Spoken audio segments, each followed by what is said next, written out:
when you shift it from this is happening to me to it's happening for me, everything just changes. I've had 1, 2, I've had 3, I've had 4. And I was like, we need to talk more about this so that more women know that this is a possibility, especially for Black women. It's more common. Yeah, so we tried, but Yusuf is such a beautiful soul. Yeah. I am curious, and I'm still unpacking it. Like, there's a lot of conversations that I'm having. Yeah. To complete my healing. And then, but while we're in the club, like I grabbed his butt. Or smack his butt. I can't remember exactly what I did, and I kind of went about my own way. And up to his passing, I still did not say the truth. I'm like, no, I didn't. It's somebody else that grabbed your butt. Everyone that's listening right now, especially if you're a Black man and in your 30s, like it's super important that you go and get checked out. It's very common in Black males.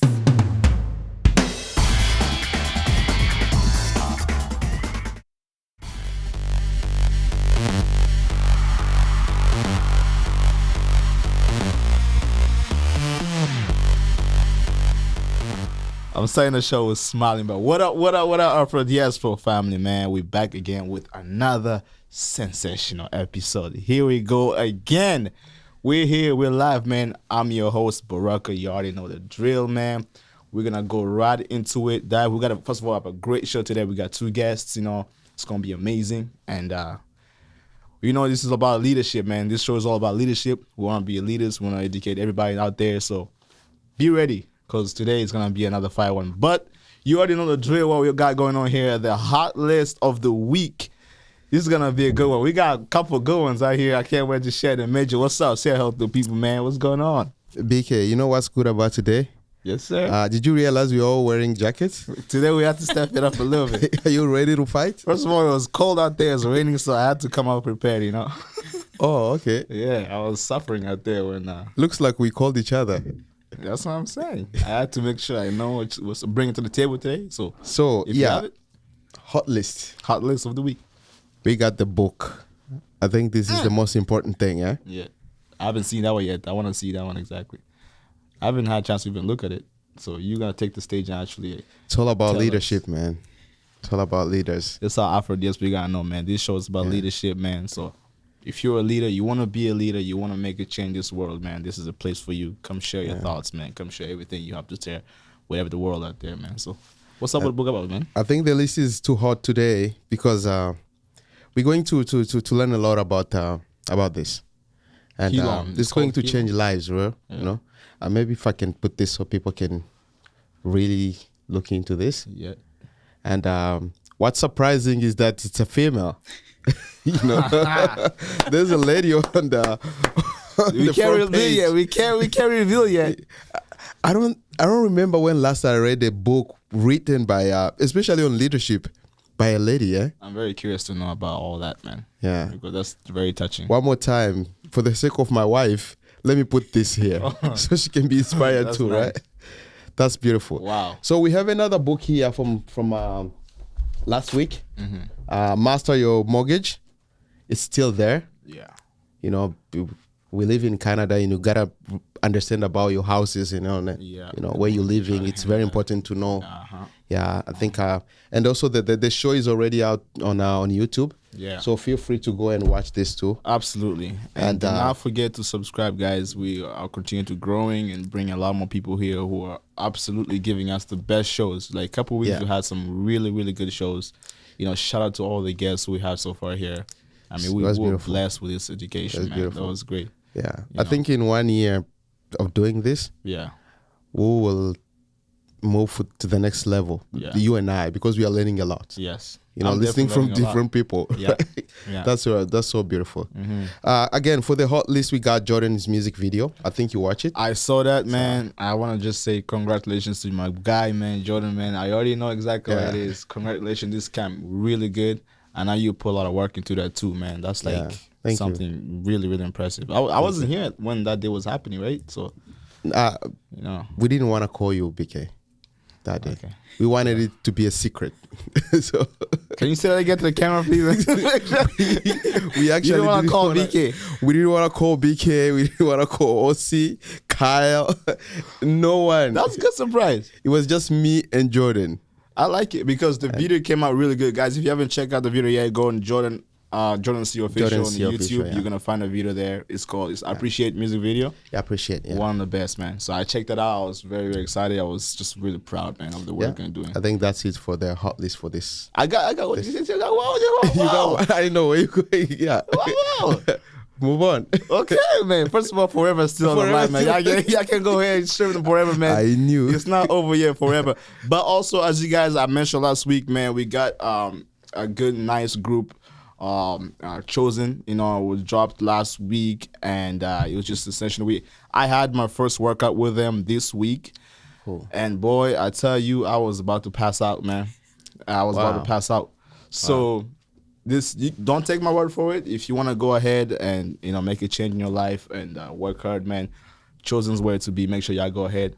Shout out to everybody in the team, man. William, Mel, Chris, Tommy, Johnny, Amar. Y'all know what it is, man. Shout out to all of you guys, man. This is a great opportunity to change lives, man. So keep going, keep doing what you're doing, man. I appreciate you guys for that. Yeah, that's one of the hot lists of the week, man. So yeah, that's beautiful, BK. What about your song? We mentioned that song. Yeah, the song is still cooking. I'm still polishing some stuff, Yeah, but it's gonna come out very soon. The fire is coming in. I needed time to work on the cover picture. Okay. Yeah, so it's kind of becoming ready. Nice. Yeah. Very nice. It was really good, man. And obviously, shout out to Samson Brown. I wanted to say Samson Brown, man, for coming out last week. It was an amazing show with Samson Brown. That was amazing too. He's down to Las Vegas now, doing another project for him. I know something's cooking out there too, so that's one on the hot list too. Make sure you guys keep that on track because he's gonna release something good. But without further ado, man, can we get into the main event of the what we're waiting for? One more time. We don't want to keep her waiting for too long, One more time. Yeah, we don't want to keep her waiting for too long. People are waiting. Let's move on, BK. Introduction. I want to introduce you guys, man. RASIE, she's a leader. She's a leader. She is absolutely motivational speaker. She changed lives. She's been having this experience for 16 years plus. So she's definitely into this, and she will educate us today in the next level. So I cannot wait to just introduce her show. What's up, RASIE? Welcome to the show. First of all, we appreciate you for coming out here. Did I pronounce the name right? First of all, you got there. Is it RASIE or RASIE? RASIE. You got it. You got it. Look, I was waiting for that. Me, man. I know this is the second time I make a mistake. On the name, I will work on that. When you said RASIE, I didn't want to contradict you. I just waited for her to correct that. I don't want to start sweating right now. I got this jacket on me. RASIE, please introduce yourself to the people, man, and tell us what's about. Thank you for coming to the show, by the way. Yeah, it's my pleasure. I was born and raised in Sierra Leone, West Africa. Because of the Civil War, I moved to Canada on refugee status. Yeah. And went to HC Stafford Secondary School in Langley. And in my day-to-day work, I'm a leadership coach. I work with different organizations in helping the leaders lead more effectively through self-leadership. Mm-hmm. And I support experienced writers in becoming authors, from idea to publishing and everything in between. And I love doing speaking. I've written 2 bestsellers on Amazon, Lead in Your Truth and Heal on Your Terms. My intention with both books, so the first one, it's on leadership, to help leaders really embrace all of who they are and fully show up with that unapologetically. Mm-hmm. And that's authentic leadership. You gotta start with self, and then it translates into how we lead others. And then I also run a youth mentorship program to help youth around the world with empowerment and also access to resources and reliable mentors. That's a little bit of what I do day to day. That's so beautiful. That is it sounds like you have a lot on your plate, but you're still pushing it though. It's a lifestyle. It's become a lifestyle, and I absolutely love it. And I'm living on purpose. There's nothing that beats that. Wow. That's big. Wow. Major, what you gotta say about that? No, got a lot of stuff in my head. Because I have a lot of things in my brain right now. would you promise to, to tell us the truth? Oh, and also and also not to take anything personal, because we're gonna really go personal. Yeah. On purpose, right? Let's do it. Yeah, absolutely. That would be cool. Yeah. We need more humanness in the world. Let's do it. Because that's what leadership is about, right? Yeah. If you want to train me to be a leader, I need to first know that nothing should be personal. Exactly. That's exactly. One of the 4. I don't know if you've read. I think it's called 4 Agreements. And one of them is do not take things personal. Yeah. Maybe I read that in my mind. Yeah, I think you did. Mine is just organic. Right? It's always part of me. Don't take anything personal. Yeah. No matter what I come with you, Major, don't take it personal, man. It's just nothing should be personal. I'm just doing my job. Yeah. You can build boundaries. Yeah. You can build boundaries. Yeah. No, but that's why we love, having this sort of discussion here, because we want to get to know people. We want to get to know their goals and what impact they have in this world and what they're trying to achieve. So we might come across some questions where we're just curious to know, to see what the people out there, want to learn about you, or so on, the next guest, But then that brings me to the topic, because I just want to know how you came about here. Because from Sierra Leone, were you always in that field of becoming that person you are today, starting from Sierra Leone, or was it like different before you even started? Not consciously or intentionally. It kind of just happened. So I'll share a story. So whenever we'll go to school, we'll get dropped off by, either it's like my dad or his colleague, someone will drop us off. And then sometimes they forget to pick us up from school. And we're sitting there for like 2 hours. And like back home, when it gets dark outside, like in Africa, you don't want to be outside. And so I took initiative. Like I remember this, and I'll ask everyone. We lived together in the compound. So I was probably 8 years old, 8 or 9 at the time. It was like before the war. So I'll ask every single child that was in my compound, and we're going to the same school. We need to all hold hands until we get home. Do not let go of anyone's hand, no matter what. For security, and do not right? talk to strangers. Yes. And we don't let go of hands until we step foot in the compound. So when I reflect back, that was like an example of how I was showing up as a leader. That's nice. And my parents as well so my dad's a retired engineer and my mom's a nurse, and she's still working. And for both of them, and it's not even just their work that they're doing, but how they showed up for people, this is something that I learned. It doesn't matter the title or your status. They treated everybody the same. And with me seeing that at a very young age, it showed me a different kind of leadership, right? It's the humanness to it, and not putting people on a pedestal. It's just you look at the world differently, like when you show up, right? And I'll kind of like pause there, but those are 2 different instances where I knew leadership was it for me.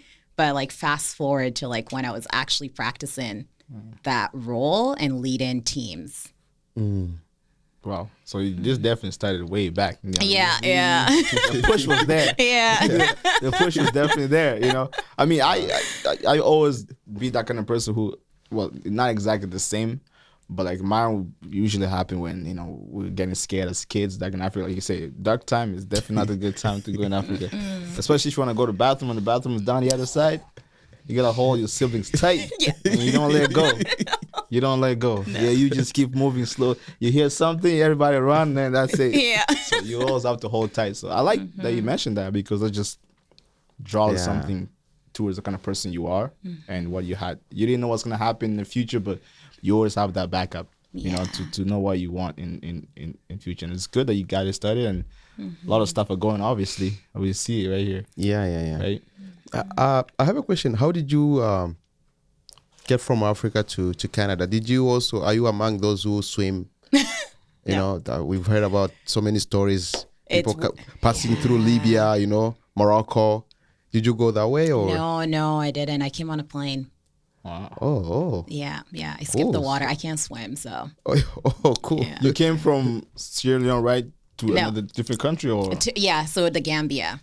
Oh, you went to Gambia first. Yeah. Okay, and so I like in a live. refugee camp or? So mine's like quite unique, like how it happened. So post Civil War in Sierra Leone, and I actually just finished writing my 3rd book, which is coming out this summer, and I share about the first 13 years of my life. Cool. Wow. And so after the war was over, there was a lot of young girls my age at the time, so between 8 and 11 years old, who were going missing. They go to school and they don't come back home. So my parents made a very selfless decision to send me off. It was probably the hardest thing for me because I didn't understand. I was like, why am I moving to the Gambia to live with my aunt? And all my family is in Sierra Leone. I didn't understand it.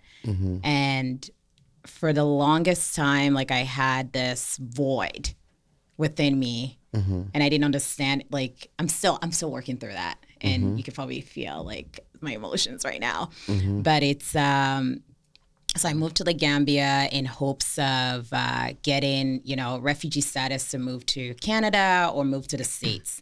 The idea was to have a better life.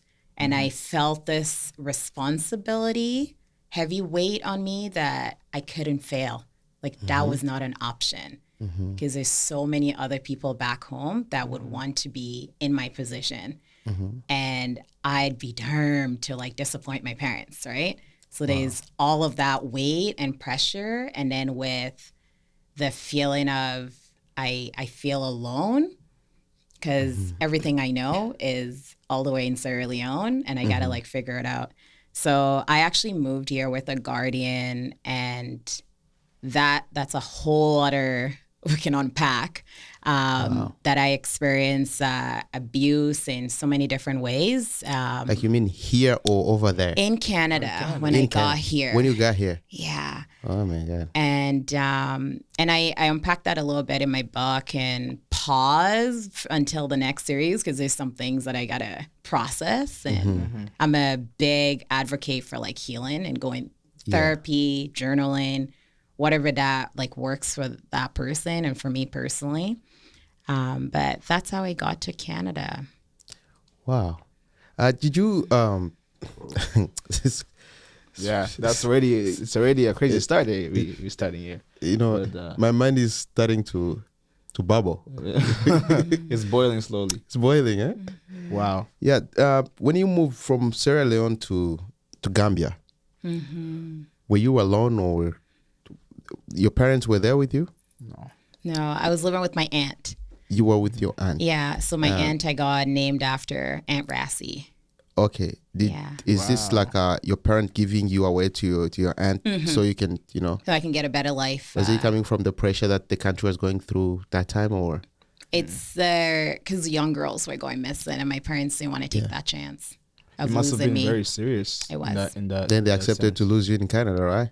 Because they didn't know what was waiting for you over there. No, because we all thought, before we get here, we're like, it's going to be paradise when you get here, right? Yeah. Like, that's what it looks like until you get here. I mean, until today, people still have, that mindset. Yeah. Like, I gave away all my clothes. If I could go back, I'd bring all those clothes with me. Yeah. Wow. But, yeah. How long were you in Gambia? For a year and a half.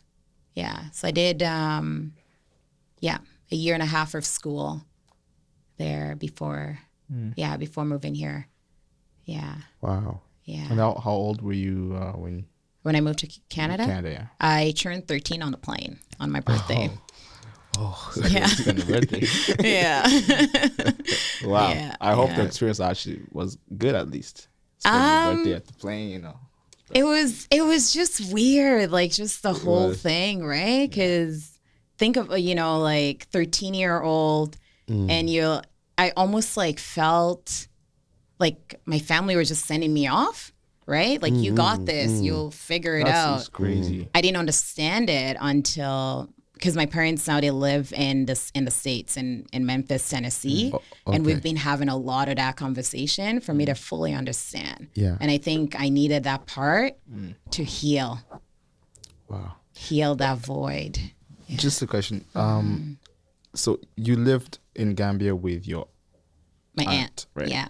And she stayed over there when you came here, or I moved here with a guardian. the guardian? Yeah. So she that stayed over process- there. Yeah. So that process started there and then shifted Yeah. over here. Yeah. Wow. And are you still close with the My guardian? guardian, or things have shifted? But Yeah. It's and you know, like I've healed from that part. yeah. Like as I share this. And I think I know when I moved here with my guardian, she had her own stuff that she's going through. Right. We're all going through depression in different ways. Yeah. And it's just unfortunate, like where we're from, we're not taught how to heal. Right. We don't have those resources available. So a lot of times people shift to violence and anger, right? That's the way that you express. I just happened to be in the same house and the vulnerable one. Wow. And I was so confused so many times because whenever she wanted something from me or like for me to help her, because I helped her with finding jobs and stuff, like she wasn't fluent in English. So I'd do that part of looking for jobs, going to interviews with her on the weekend. At 13 years old. And then when she was angry, you know, about different things that were going on in her life, she took it out on me. But this is the thing. Back home, we get whooped when you cause trouble. I understand that because I was disciplined in that way, some shape or form. Yeah. But what I didn't understand was using things in the house to hit me with, right? I was really confused because there was like really exciting sometimes because she's like happy, things are going well. And when things kind of hit the fan, it's let me take it out on RASIE. Wow. And at the same time, I didn't talk about it for years, for probably 2 or 3 years while I was going through it. Because I didn't want to get sent back home. Yeah, of course. Right? Yeah. Like, I'd be damned. Like, I have this opportunity. Yeah. There was still like a glimpse of light. I'm like, I had hope that I was going to get through it. I didn't know how. Wow. And like, it was one day I went to school and my eyes were bloodshot just from whatever happened the night before. And my teacher pulled me out of class. And she's like, what's going on? You have blood, like your eyes. In your eyes, yeah. The lack of oxygen. And and then I broke down. And I was just like, I can't take this anymore. I can't keep this secret. I need to let it out. Wow. And that's when I went into foster care. Oh, yeah. They took you away from her. Yeah, they had to. Was she African American or was she? No, she was Sierra Leonean. She is still alive. So she is Sierra Leonean. Oh, okay. They came together from Gambia, you know? Now it's getting. So I'm supposing she knew your parents or she didn't know your parents. Nothing. That's even crazier. That's even more crazier. Yeah. I have a question. Do you think somehow her case went faster because she put you on the case, like the refugee case? Do you think she used you somehow to process the thing? Because, you know, when you have a child on your case, things can move forward. Yeah. I remember I remember one time, I never told you about this. I went into a refugee camp. Yeah. And I met this leader who loved me so much. And he was like, you know what? For you to travel to Canada, go back to your country, steal a baby. Whoa. What? Yeah. That was the advice he gave me. Yeah. You can, I felt they're that. getting better, right? Wow. Yeah. I never knew that. Yeah. There's some That is crazy stuff awful. happening. Yeah, he advised like I should go back home. That was in Burundi actually, and he told me like you should go back to your country, look for a way. You know, you can steal. Because he asked me like, you have young brothers? I was like, no, I don't have young brothers. And he's like, okay, you can just go steal a baby, either a boy or a girl, and then you come with here, and then you can, you know, open a case. That will be faster. Just make sure the baby loves you to the point that, you know. And it never happened that way because, you know, how are you going to steal a baby? You know, at And my how do you age. live with that? That's what my question too. Yeah. Living with it could be possible because that's your purpose, right? If you are stealing. Yeah. But again, how you gonna do it at that age? Yeah. Could be complicated. You know, like you don't know how am I gonna start? You're just gonna pick somebody's boy. And then I feel like that's it happens. It happens. Mm-hmm. Yeah. It happens. In those refugee camps that there are a lot of things. Some people even get married because of that, right? Yeah. You know, you end up getting babies with someone that you don't even love just because they told you that this is what's gonna fast forward the case. So I was curious to know if do you feel somehow that well, we are here, you and I, but I'm part of the success of us being here. Maybe if I wasn't in the case, because how did you become my guardian, my guardian, right? So maybe because you were young, you couldn't understand some of these things. Yeah. But maybe they played a role. I don't know. I don't have that answer. Yeah. I am curious, and I'm still unpacking it. Like, there's a lot of conversations that I'm having. Yeah. To complete my healing. Yeah. Wow. Well, definitely. I think we all agree that you one strong person, to just go through that and being able to carry yourself and the journey that you're in right now. Yeah. It takes a lot, it takes a lot. But I wanted to know if you can take us a little bit into the foster caring and that situation, because I feel like that's when things started getting a lot more twisting, I mean, so like just you're sharing, with like strength, and I'm like here. Yeah. I definitely want to take a moment to thank my parents because they lay this foundation, 100%. right? At a very young age, and it's very evident that what kids learn from age, from when they're born to 8, 9 years old, like that stays within them. Yeah. Right? Yeah. I saw like the value of education, and that's something I carried with me all the way, because there's so many distractions in high school. Yeah. There's so many options to go the other way, and I'm nope, I'm not going there because that doesn't seem right. And my parents say you got to go to school and get an education. You got to be nice to people, be kind to others, and treat everyone equal with respect. Man, that's really powerful. Yeah. And it wasn't just words, but I saw it happen in action in how they showed up. Yeah.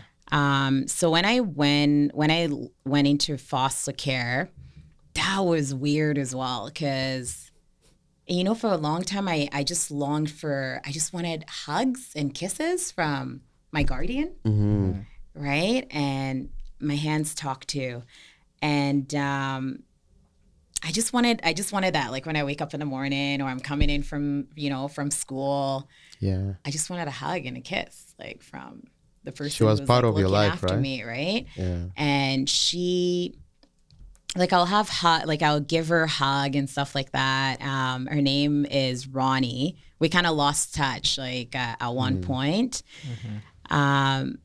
But she was like there, but then at the same time, like I had to figure out, like I had to keep my values in line, right? Because there are other kids like in the foster home who came and left. There was so many that came and left, but I was like the only kid who stayed there from grade 10 till I graduated. And even after I graduated and moved out on my own, just before I turned 18, she's like, you can come stay with me, because she stopped fostering your garden. kids. Yeah. Yeah, okay. That foster mom at that time. Yeah. And she's like, you can come live with me. But I was like so ready to do my own thing. I'm like, I'm working full time. I'm making my money. I need to get out on my own. I need to have house parties and all that stuff. I wanted to experience. Wow. Yeah, but like even while I was in foster care, like my guardian I moved to Canada with, I still fear. I fear her. Like even though I was further away from her, I still got anxious. Like whenever she'll call me, or if I run into somebody who knows her, there's this like fear, like I start trembling and I'm like, okay, like I got to do something about this, but I don't know when. This is before I knew about therapy, like, you know, speaking to a therapist and stuff like that. But again, like the foundation that my parents blessed me with, like it helped me right through. Because it was while I was in foster care in grade 10, I became a shift manager at McDonald's. And then I was just moving through all the different roles like from there. And with that responsibility, it really helped me shift like my life towards my purpose. Wow. Yeah, of leadership and Cool. supporting more people. Oh, Wow. wow. That's really. I find it really like very true in a way where, especially I've come across a lot of, you know, kids from Africa. They mentioned that how they grew up with their parents, you know, being their role model, and it's crazy because they stick with that, you know, through no matter where they go, they just stick with it. Yeah. Like how they were raised. For some reason, they just stick with it. No matter what comes into their way, they have that. I would say like a fire behind them that's telling them it's okay. I learned this from my parents. I can get through this. You know, and that's what I find so beautiful. And which takes me to your guardian. You say you have anxiety every time you even think about if she can pop up anywhere or somebody knows her. At that point, was she trying to reach out to you because of what she did to you, or do you think she want to apologize for everything that she did, or you just went to? I think she just wanted a relationship with you. Yeah, and which is something because at some point when I was living on my own, I felt more empowered. Exactly. I was like, oh, she can't hit me anymore.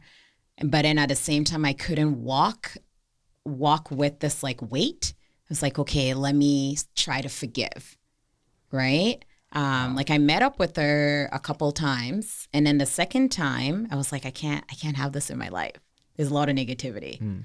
Like the energy, I'm just like not vibing with it. Something didn't settle. And that's when I kind of just lost touch. Okay. And I remember having conversations with my parents at different times. And just sharing like where I'm at. I'm like, this relationship is not feeding me, but I feel like I owe her for bringing me into Canada. Like I just felt like I needed to pay her back in some way, shape, or form. Right? And then my parents are their words kind of help like uplift me. Like I don't owe her anything. And I needed to, like, it's okay for me to move forward and kind of say no. And that was the time I started to learn how to let go of relationships that didn't serve me anymore, right? Because I don't know, you both could relate to this, like where we're from.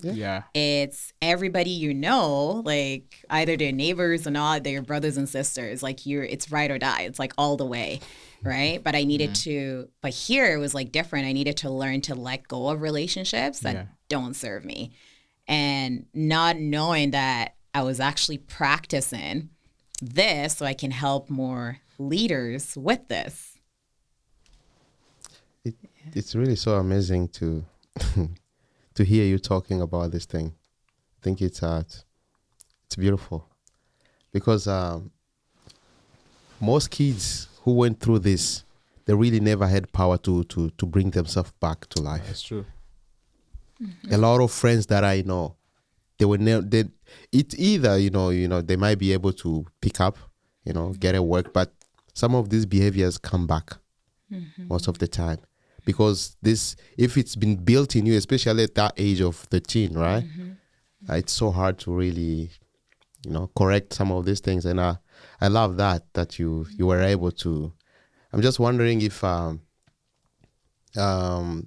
how did you keep contact with your parents after all this time that you never been with them, coming from Sierra Leone to Gambia first of all, and then being passed from your aunt, from your auntie to to a guardian that your parents don't know, and because I feel maybe she was mistreating you because maybe of her own problems that too, because I'm Yeah, trying to that's picture what- a woman at that age who's not having a family. You know, sometimes it's hard for women to stay without a family, being in that environment, because they are built for that. You know, women are keepers. Yeah. So I'm wondering if that was not the thing that made her to be more, aggressive on you.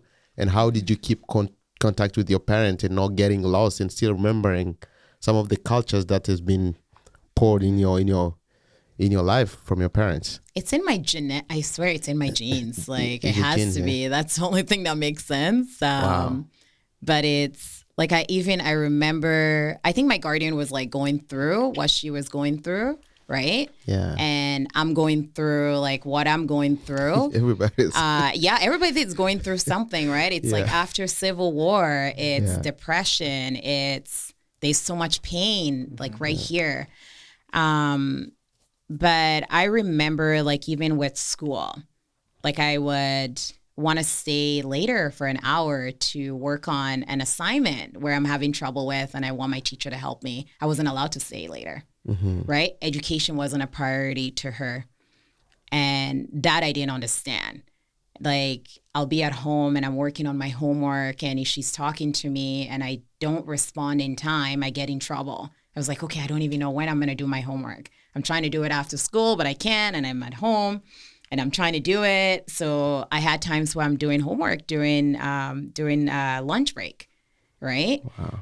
And because I knew education was important. Like I needed to get good grades and do well for myself so that I can help my family even more.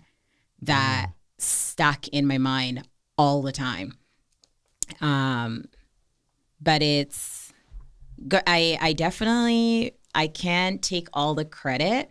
Like I had a great support system of my friends in high school and their parents. Okay. Because I grew really close. Like some where like even one of my besties, Lauren, her dad, when we graduated, her dad brought me flowers, like, because I was grad of the year. And that like just, I felt so good and I felt supported. And I was like, my parents can't be here. And I just crossed the stage. I just gave a speech because I'm grad of the year. And then he comes up with flowers and I'm like, oh my gosh, Steve, thank you. I love you so much. But I had a great support system and I had friends who I can talk to about what I was going through and made space for me to share. Yeah. And even after I went into foster care, they were there for me. And then even after foster care, like with different things that I experienced, especially with like dating and stuff like that, they were there for me, right? That I'm really grateful for my community. I didn't do it alone. Oh yeah, oh yeah. Like I was gonna say, shout out to first of all the people actually who just high school friends, because I know coming to a different country and again different school, that process is so different because I've had a lot of people. It's crazy just to make sure to build a friend who trusts you and wants to support you, especially all the problems you're going through. It's huge, and it feels so good to have that support. I like when I came, here as well, finding that group of friends who I want to rely on and trying to trust and be like they can help me. And when I found people who were there for me, it feels really good. And just because I know people who struggle so much they couldn't even tell after the school's done they didn't find any friends, and they went through some hard times. So shout out to them for that. But I was curious to through the process where your guardian was abusing you, were you in contact with your parents at all?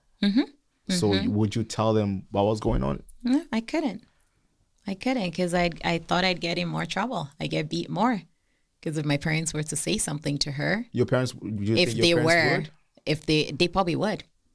Yeah. I just couldn't. I couldn't risk anything until I couldn't anymore. Wow. Yeah. I can imagine because as a 13-year-old, you, especially being able to come to Canada, you want to make sure you keep that. It had to go good or it goes good. Exactly. Those are the only options. And it's very scary too. Yeah. Yeah.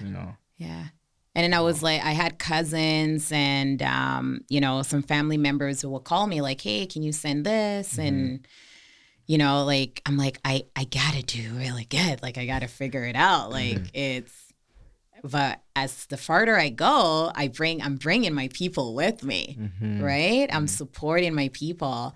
And it's either I did it or I did it. Like, either way, it was going to get done. Yeah. Wow. Major, I'm gonna go to you because this. I think we need to make sure you're pressing the buttons. Who's gonna ask the questions because we need to share. Yeah, I think we should now take it a bit further now. Exactly. You know, yeah. I have so many questions. I know you have so many questions to ask. My questions are coming from my viewers now. That's what I know we're gonna talk about leadership, but let's go a bit somewhere else. Okay. Right. I see the name RASIE BAMIGBADE. Is it Bamigbade? Bamigbade. You know what? Even the Yorubas are probably like, RASIE's not even saying it right. Just gonna say it how it rolls off my tongue. RASIE Bamigbade. Or you can just say B. It's fine. Bamigbade. Oh, okay. So, you hear that? Bamigbade. I assume already that this name is Nigerian, right?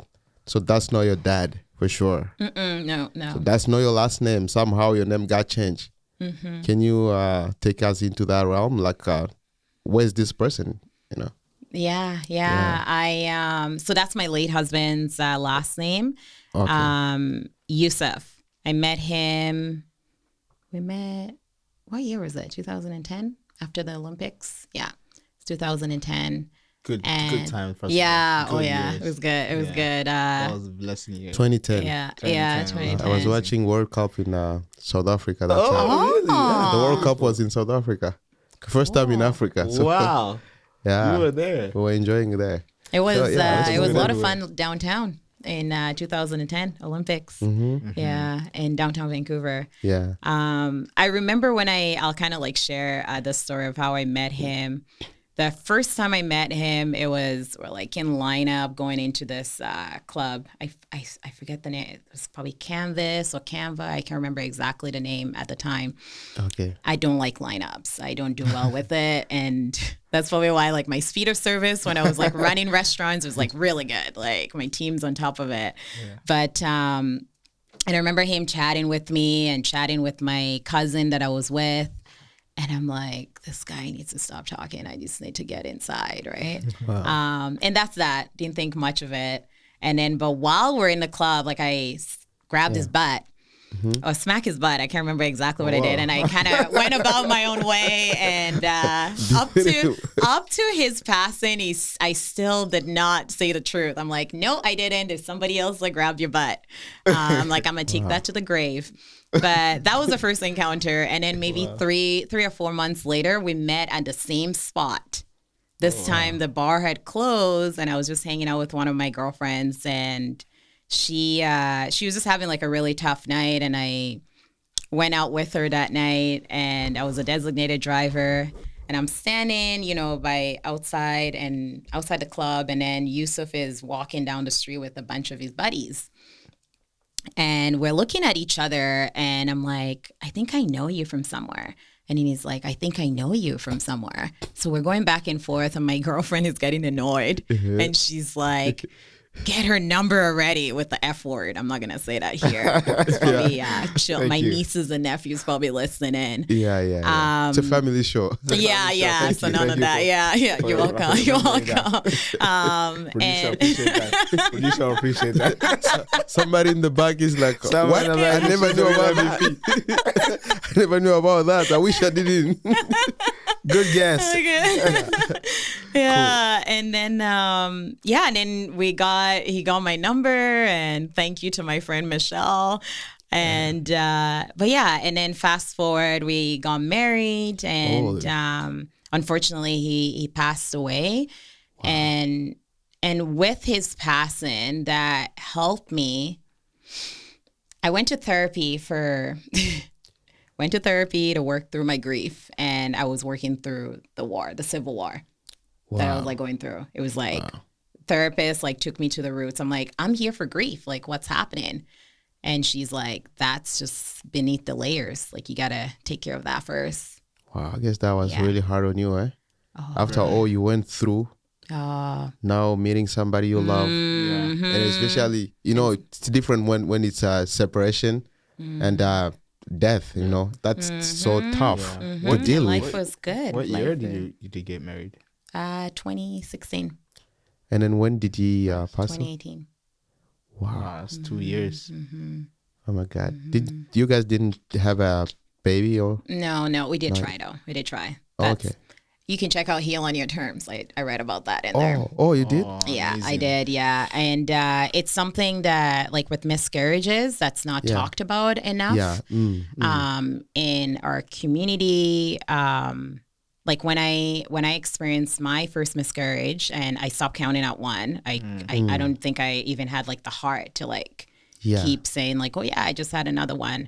But we don't talk about it enough. Yeah. Like when it happened to me, I was like, oh, I didn't expect this.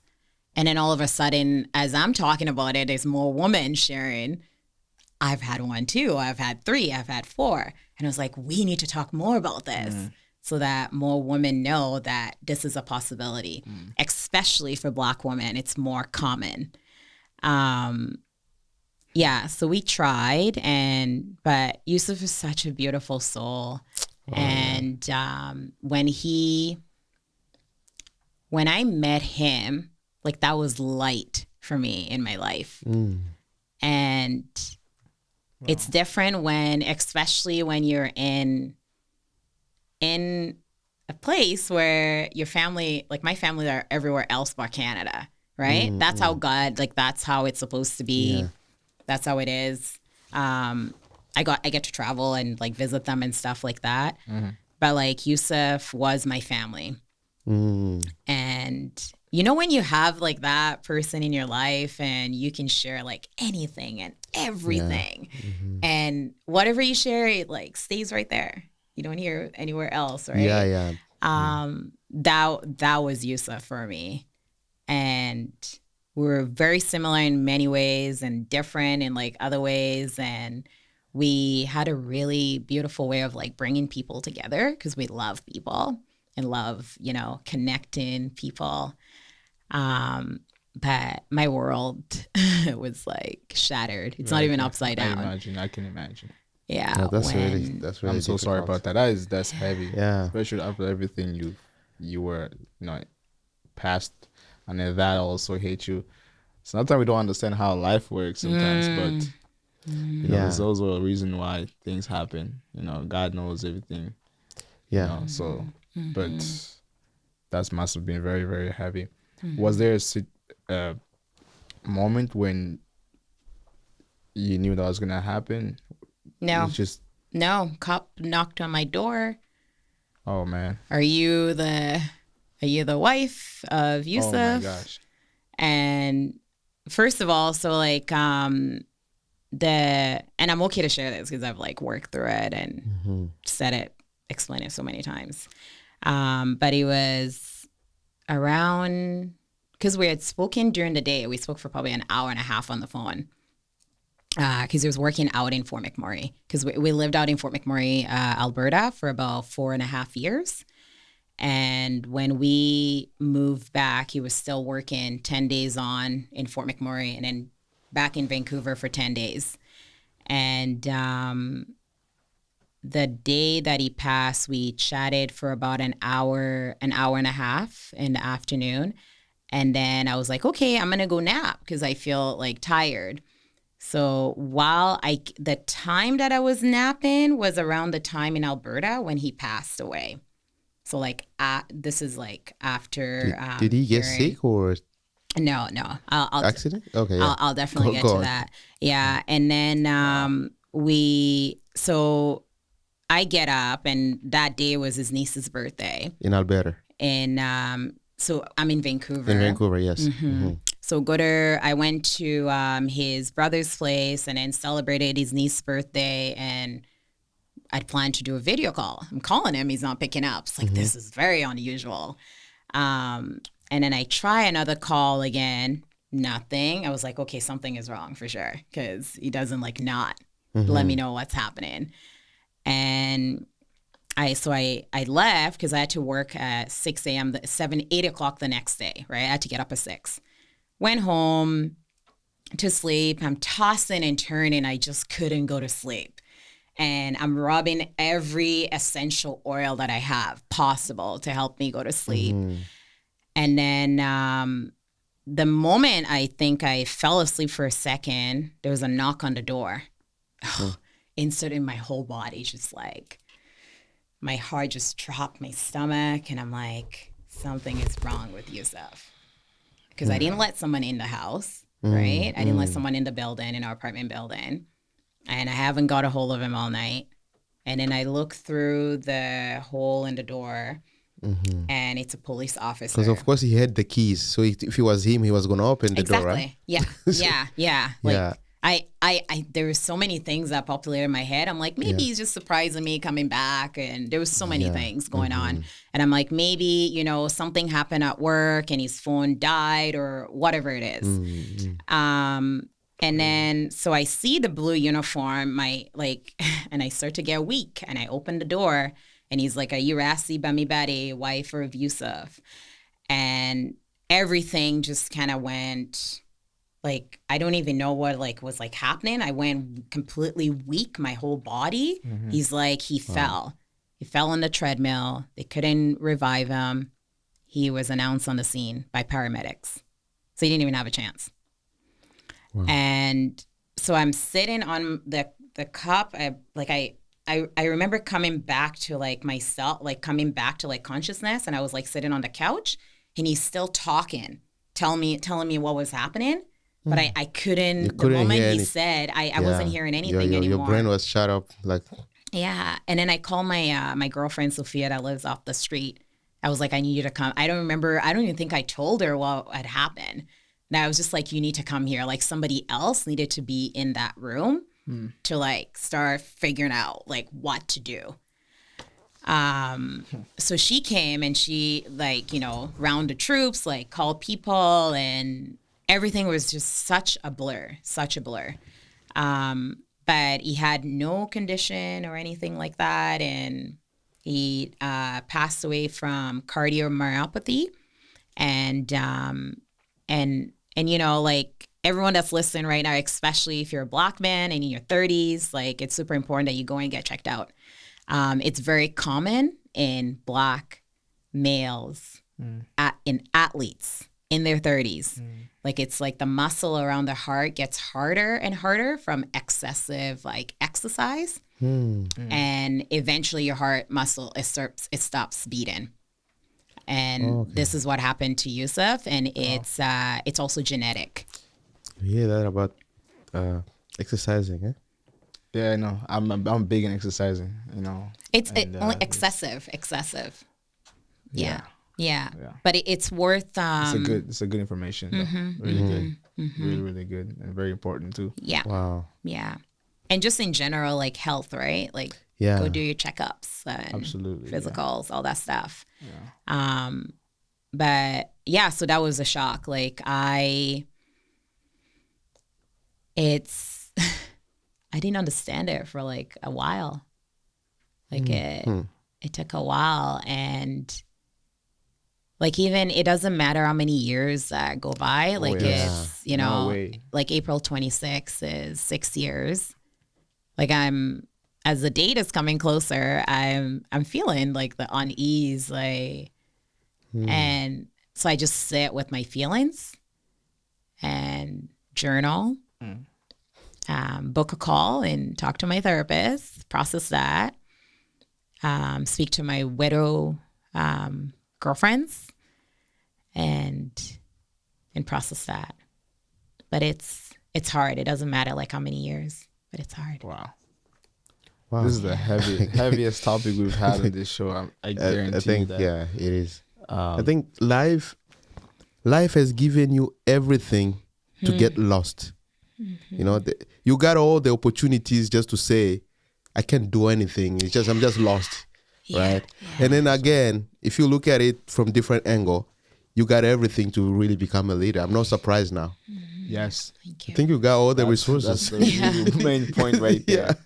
Because if it doesn't kill you, just makes you make you stronger. like stronger. Because wow. Yeah. And that's why I say it's either I do it or I do it. Yeah. Wow. Yeah. And wow, first of all, just obviously we thank you for sharing that, because we know how heavy that is, 2 years of marriage. And it sounds like Yusuf was the perfect person for you, and that being taken away with just a random, it's insane. But keep fighting, keep going to therapy, and make sure you're okay, because it's gonna be a long, hard battle. But we, after all this, we believe that you have it, you got it. Thank you. Yeah. And you are a founder of RB Jumpstart Coaching. That's what I see here. I wanted to. Did that start way before you got married, or after? Oh, it was after, definitely. I was working on a coffee shop for 6 years, and when they say things like, I don't even say anymore, like, this happened to me, it happened for me. Like, full on fail, pandemic happened, I couldn't start my coffee shop. All those things follow each other. I'm telling you. I was about to talk about that. Like, this comes. It's wild. But what is it? Oprah says, right? It's like, that's crazy. It's when you shift it from this is happening to me to it's happening for me, everything just changes. And that's when that changed. Sorry, before for you move on, were you also locked in the house alone this time? Was I locked in the house when COVID came? Oh, yes. Oh yeah, that's a whole other. We can go on. I gotta write a book about that. Because I remember I did go to work though. I was at a hospital. The pandemic was bad, but it was a good time when people are in a family. Because that was the first time you need to spend time together with your kids and everything. Yeah. But I'm thinking about you being alone in that apartment. Oh my God. It doesn't matter how people visit. But so this is the interesting part. Everything I was doing, like, you read about it in Heal on Your Terms. Yeah. And it's, I started to learn how to be alone. And because I ran away from that for a long time in my life, and grief pushed me to it. Because every time I was like around people and I had these like feelings coming up, these emotions, and I want to talk about it or I want to express it and I want to cry. And, some people are uncomfortable with that. And I needed to do different. And whenever I was alone, I feel at ease. And I'm like expressing my grief. And the silence, like either it's like I'm playing worship songs or I'm playing my hip hop and I start dancing to it. But I learned how to be alone, like during that time, like the early stages of like my grief. And with that, when the pandemic happened, it was a gift in disguise because I got to spend even more time alone. And guess what? I birthed a lot of different things. My business was birthed from that. That's beautiful. And my first book was birthed from that. And I got to build on different skills, like key elements of like self-leadership. But I had to get comfortable with spending time alone for me to be able to do so much more. And I continue to build on that. And I continue to train and help the leaders do that for themselves because we get to do so much more when we're comfortable with company with ourselves and showing up with our full self. Wow. It's amazing. It's a good thing. It's very good. I still have some few questions that I'll ask you, but can we move on to the leadership and, get to define who's a leader? Because, we hear the term leadership, leader. We don't know if it's about getting a bunch of people that you're taking somewhere. I don't know. Is it about leading your own life, personal thing? What is the leadership to you? Like what? How do you define that? Good question. That's a really great question. How I look at it, it's the influence and inspiration, right? Okay. And I think every leader needs to have a purpose. So when I am showing up each day, like when I wake up in the morning, what are my intentions, right? So that's like that self-leadership first. And when I'm interacting with either it's my teams or my clients or my community, it's how am I showing up with the end in mind, right? Like what is that vision? And am I working on myself? So there's so many different key elements, right? Either it's you being clear on what your goals are, right? If a leader is not clear on where they're heading, like that's dangerous. Like we see that happen in different countries. Yeah.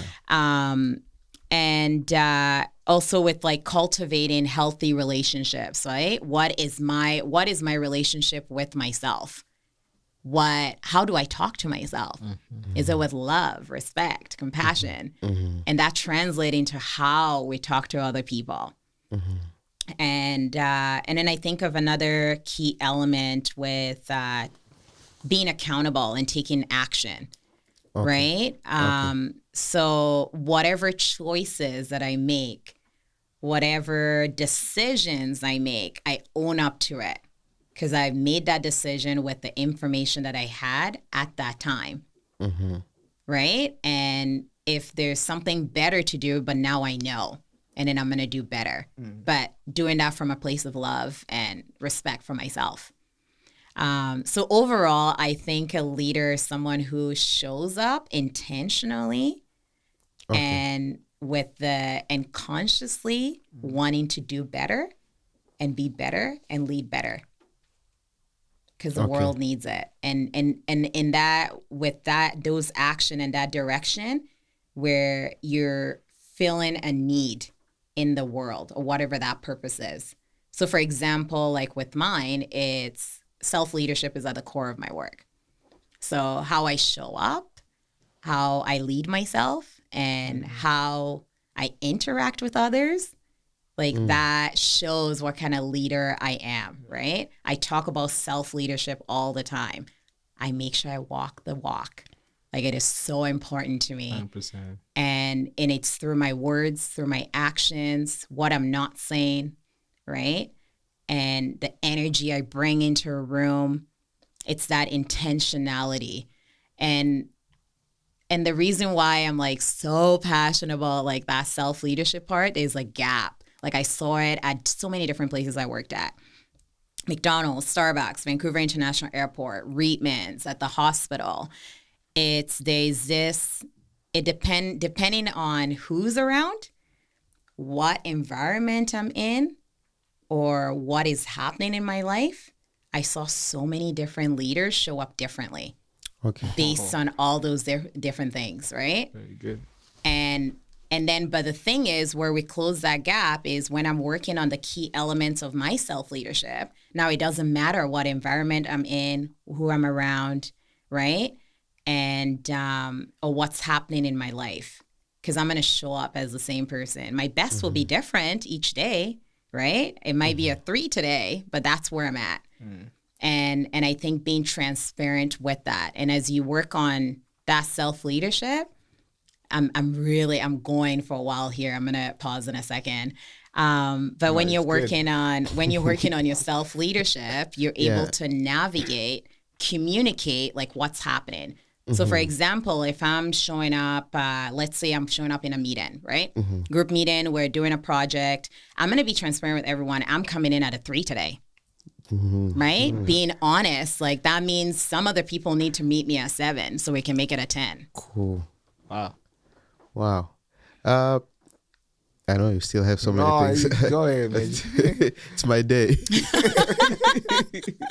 Let me take over. Take over. Let me take over. This is about leadership. Let's go. I know you went different directions in defining who's a leader. You're talking about a good leader, right? And at some point in your saying, you spoke about worship, like you were using worship music, as healing. So to me, I assume already that you might be a Christian. No, I'm not. Or maybe you might know a bit about the Bible. Not really. Okay, so I'm Muslim by birth. Oh, you Muslim? Okay, cool. Even if you are Muslim, you should know about David, right? I couldn't tell you the story of David, but I know of David. You know of David. So I'm trying to touch the leadership part of it, of him. So in David, we have a man that, according to the Bible, chosen by God, a man after God's heart. But on the other side, the other side, first of all, he won every battle, right? But again, a big criminal, prostitute, sleeping with everybody's wife, all the soldiers and stuff like that. So I want to know, how do you separate the leadership into a man like that? One man, but one side is dark, another one is, kind of like a bright. Do you think that can be a good leader, or? That's like two different people. Is that being fake? That's because the reason why I'm bringing that, that's like away from authenticity. The reason why I'm bringing that, is because almost every human has one dark side, even though we don't bring it outside. We really know. Yeah, we really know our dark side. And then the rest that we show to the world is kind of like beautiful. So I want to know, how do you train a leader to become like 100% good, I mean, I don't think 100% is possible first, but I think we can aim for excellence. When I work with every leader, we first start off, they got to make a choice, right? Okay. So it's, I'm in this space, right, where there are things that are happening I don't want to deal with anymore in my leadership journey, and I want to get to my desired results or my desired goal. But until the cost of staying in this place is the cost is higher here, that motivates a leader to move to the other space. But you got to make that choice. Okay. So I can't make that choice for that leader that I'm working with. Okay. But I think it starts with a decision that I don't want to be here anymore. I want to move into this space. And I've seen it so many times where, for example, with parents, right? When parents make decisions for the kids, but it's not the kid making that decision, right? There's only so long they'll follow through with it. So I'll give an example with my dad.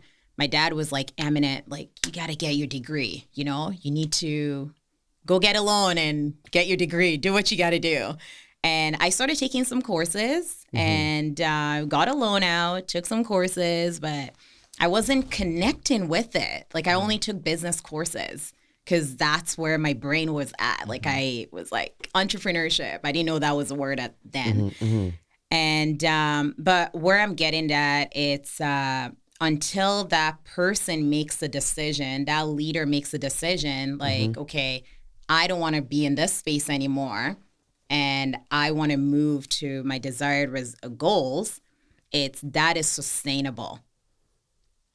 I don't know if that's where I usually will start with. They got to make that choice. They got to make that choice. Yeah, because you can't, for me as a coach, I can't drag someone through.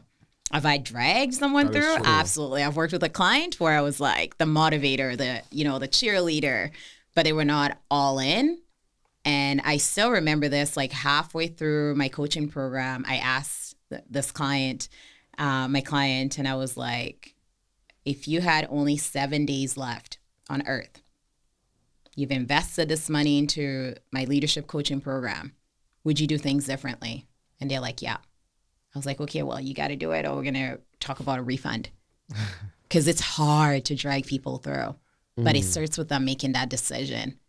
Right? As you're sharing with the story of David, if this person is comfortable being those two different people at different times, until one of the other ways, the cost outweighs it, that's when they shift to making a decision. Because he was a big warrior, according to the Bible.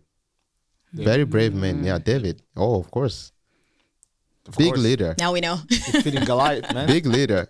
Defeating Goliath. That's huge. But again, on the other side, it's a criminal. He was a criminal. Yeah. So if we go to let's say to the African side of it, do you think, based on what you have about a leadership, do you think where Africa is now is because of lack of good leadership? If yes, who do you have to blame for that? Is it the people or the political leaders? Who's listening? I'm gonna I want to get you in trouble now. Yeah. So when you go to Sierra Leone, they're like, we are waiting for you here. They'll get your book over there. I know. Well, there's a few there already. Oh man. Yeah. I think of so I'm gonna shift it back to like experience, right? Yeah. With because I worked with a lot of youth from Sierra Leone and through my youth mentorship program. Cool. And the biggest part, it's like the resources. I think there's a lack of resources, specific resources for education. Okay. I think that I don't even think we can't even get to leadership if the immediate needs are not there, right? Like I think education is an immediate need, right? Because it's like for the future.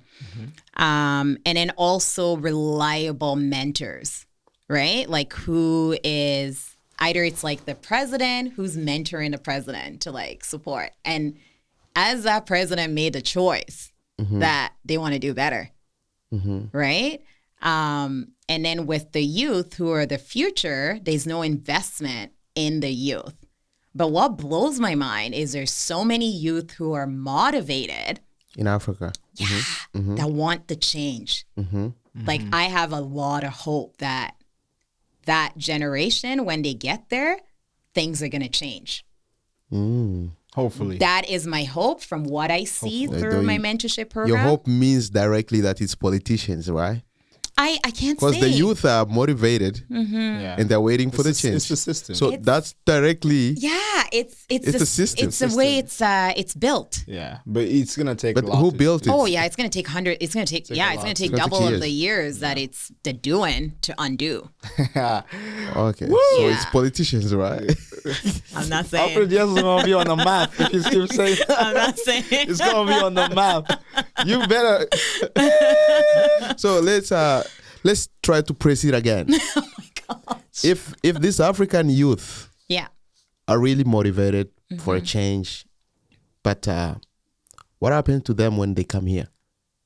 We are now shifting them out of the leadership that maybe they've been blaming in Africa. We bring them into the leadership that we think is kind of like the mentorship is advanced, everything is advanced. But don't you think there is something missing even here into the African community? How many Africans do you know that are managers of companies? How many Africans do you know that have businesses, they own businesses? How many of them do you think are really ready to make things move forward? So how do you explain that too? Because now this time is no politicians anymore. That's a loaded one. You were not playing when you say it's your time to shine, didn't you? I'm going to take it back to mentorship. Mentorship. I think there's a lack of mentorship. I'm just thinking of, and I think it's so important for any leader to have like a mentor or work with like a leadership coach so that it can help them get ahead, right? Like move further. I think of the leadership training, the coaching, the mentoring, like those are key things that need to happen. But I'm totally going to say it. So like there's some African leaders who are stuck in their own ways, right? And it's like, I know what I'm doing. I'm good at it. Like, I'm not going to listen to anybody else, but no human is perfect, right? There's always an opportunity to do better and put your ego in a box, put it to the curb, kick it to the side and do for yourself and then for your people, right? Along that way. But I think we need more mentorship. Like, it's not even just Africa, but like out here as well. There's a lack of that. I can't even count. Like, I could probably keep counting like beyond my hands of how many times I mentioned that to either it's a youth that I'm working with, mentoring, or a leader that I'm working with, or an aspiring author. It's like, who is your mentor? Who's your accountability partner? Right? I think we need to always keep in mind that we can enhance like what we're working on so that we can do more and better.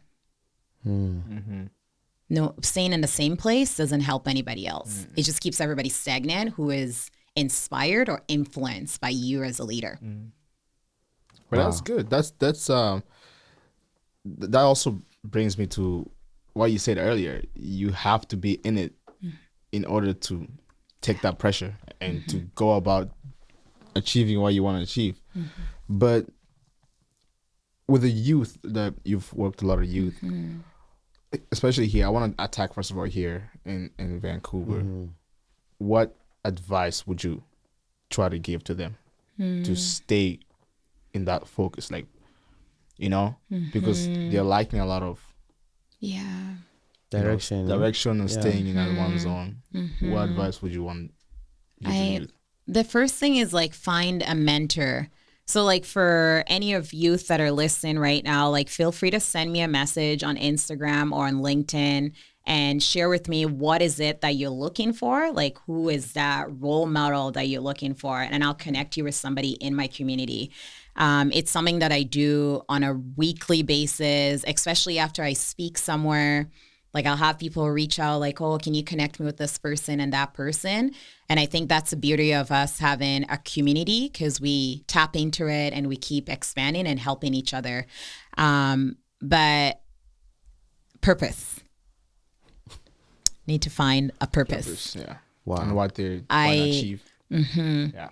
And I think even like I'm thinking back to when I was 13, if I didn't have a purpose, everything would have gone the other way. Purpose. Wow.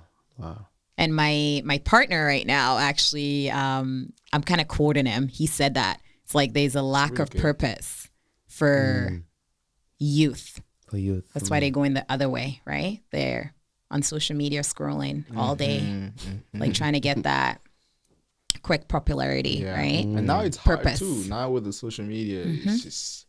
Yeah. I think it looks like we are really losing it. Yeah. Right? It's more challenging than it was before because now they have to really focus on getting off that addiction of being, you know, online every time and trying to be like somebody else out there when you can be actually doing something that's going to really be meaningful, right? So that is a really, really good advice, you know, and I'm definitely trying to advise everybody to, you can show that book again on of course, to try and invest into that, read that, you know, heal on, and so many answers in that. Yeah. You know, and we had a chance that you brought up a lot of good points here. Your story, very touching. And when this goes out there, people will really see that it's never too late to start something. You gotta have to make sure you have that fire in you and find your purpose. Yes. You know, because like Major said, things keep coming after you. But even through that, you don't want to give up. You keep going for it. You know, and this is what, you know, Afrodiaspo is all about. We want to try to make that change, be a leader, and we're so happy to have you as a leader here today. You know, bringing us such a good message. You know, I don't know if Major wants to add something on top of that. I have just the last question. Yeah, right. He's on fire. It's your day. I gave you today. You were supposed to come sit here today. No, even here.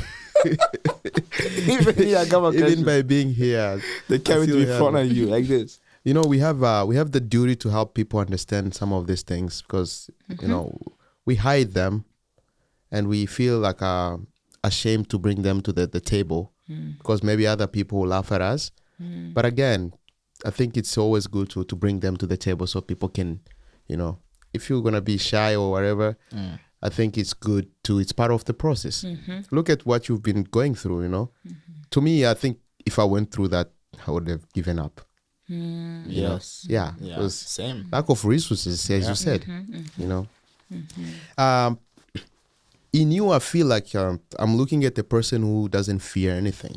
You know, before I even look, like if you looked at the picture here and then the one even behind you, and even looking at yourself, I feel like you are more natural. You kept the Afro look, right? I don't know if it's a brand for you. Now, we'll talk about Where are you getting into? I don't trust Major, man. One thing about him, There's always something, you know. Talk about that. But I feel like you are more confident. That's what this represents to me. Mm-hmm. And then confidence 100%. Counsels fear. Mm-hmm. Yeah. Mm-hmm. And when I look at more Africans, that's just me, and I hope you help us to understand this thing. It looks like Africans are more afraid of life. We are afraid of taking risk. Because I can tell you, so many women cannot really look at themselves in a mirror looking this way. Mm-hmm. I know a lot of them. Mm-hmm. They really want to have different hair, Brazilians and stuff like that. Mm-hmm. And I hope you're going to advise them in the end, because we're going to give you time to, to give more advices and stuff. I've been traveling back and forth from here to Africa. Okay. Most of the time we come from Canada, we go to Paris or maybe any other country in Europe. Mm-hmm. Then we go to Africa. Now, when you leave Canada to Paris, it's usually Canadians in the plane. You will land safely, no problem. Everybody get out of the plane. We go home, right? We go to connect. Now, when I connect from Paris to Congo, it's usually Congolese in the plane or African. Okay. I don't know if you realize, you've been going to Sierra Leone, right? When you land in your country, it's more black people in the back, right? Everybody stand up, clapping hands. Clapping hands, pressing the pilots. And I'm like, in the beginning, I used to think it's normal. Yeah. Because, sorry, man. I understand if we do that, if there was some tribulation up there. But I came to realize that we have that fear of life. Mm-hmm. When we are up there, we think we're done.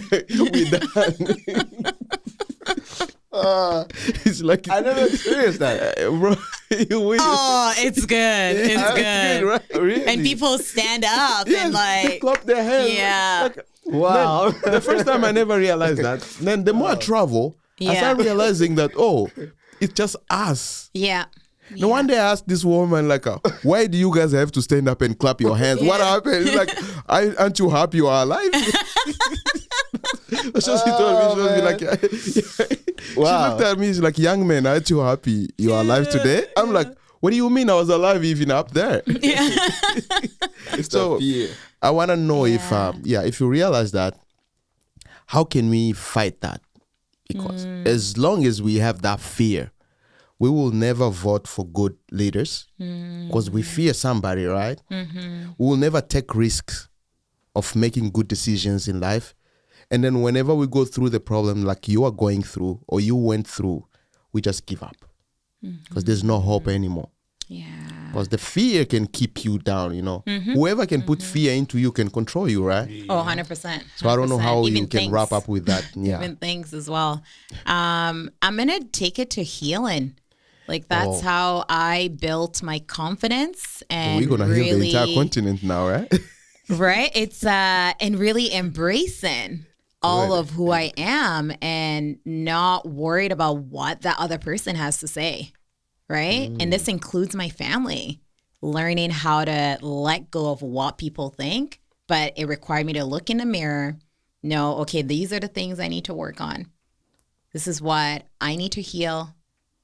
And again, that fear of whatever that fear is, I know from my experience, therapy helped me unpack that, right? It helped me get to the root of it, peeling one layer after another. And it doesn't happen overnight. It takes years of therapy. I've been in therapy since after the Fort McMurray fires. That was the first time I went into therapy to deal with that coming back and after the fire and then talking about Civil War. So every time I went to therapy, that kept on coming up. But I think when it comes to fear, it's facing it. But sometimes we don't want to do it alone.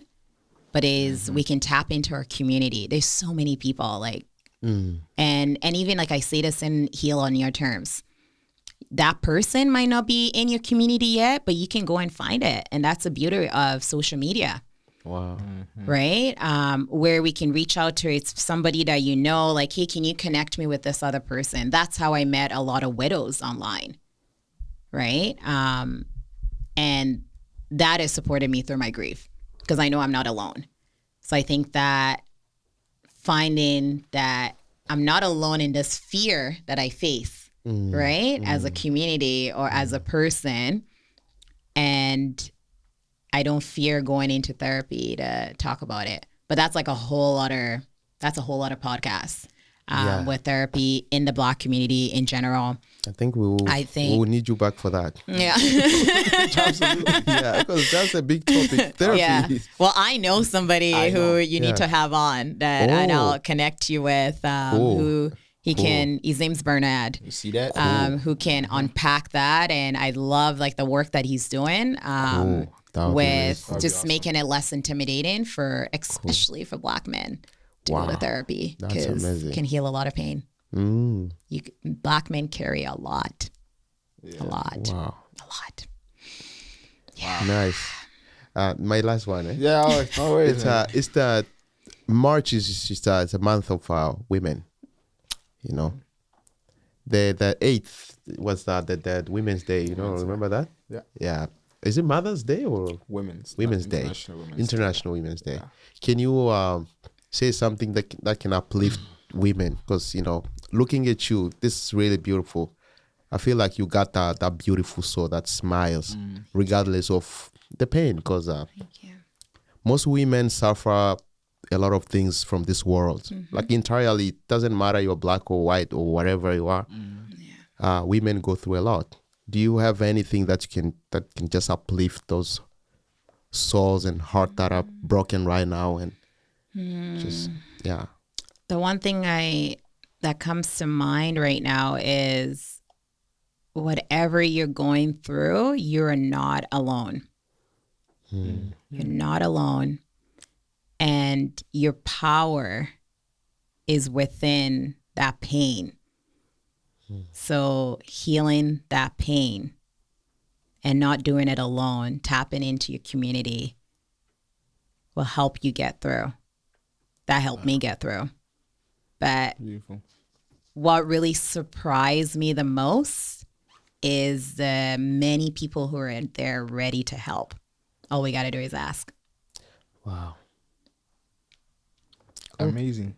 Done, just really amazing. You done? I'm done. Completely done. We might potentially have a session 2, episode 2. Yeah. We haven't had enough for RASIE yet. She'll come back here. For sure. She will be back. She will be back. But look, man, RASIE, we're just gonna say thank you, honestly. It's always really amazing because every guest we have here, they're all different in their own ways. And every week we learn different things. That's why we're very, very happy to have this show here so we can have guests such as you to just empower people and give hope and, healing. That's the most important topic. So if you want to be a leader, if you are a leader, you want to lead your team, you want to write a book, you want to change lives, this is your goal, this is what you want in life, even trying to just make an impact in any sort of way, you can reach out RASIE on her Instagram. She'll have share it with everybody. We'll keep the link. The link also be down below. Will be there too. Yes, but please reach out and go from there. We will also encourage you to continue subscribing to this channel as we continue to bring a lot of educational leaders here to try to change us with this. But it's been amazing. I got very emotional. It got emotional. It is. But that's the journey we had to set up today. Yeah, the heart was getting heavy for sure. Do you want to show it? I felt the heat.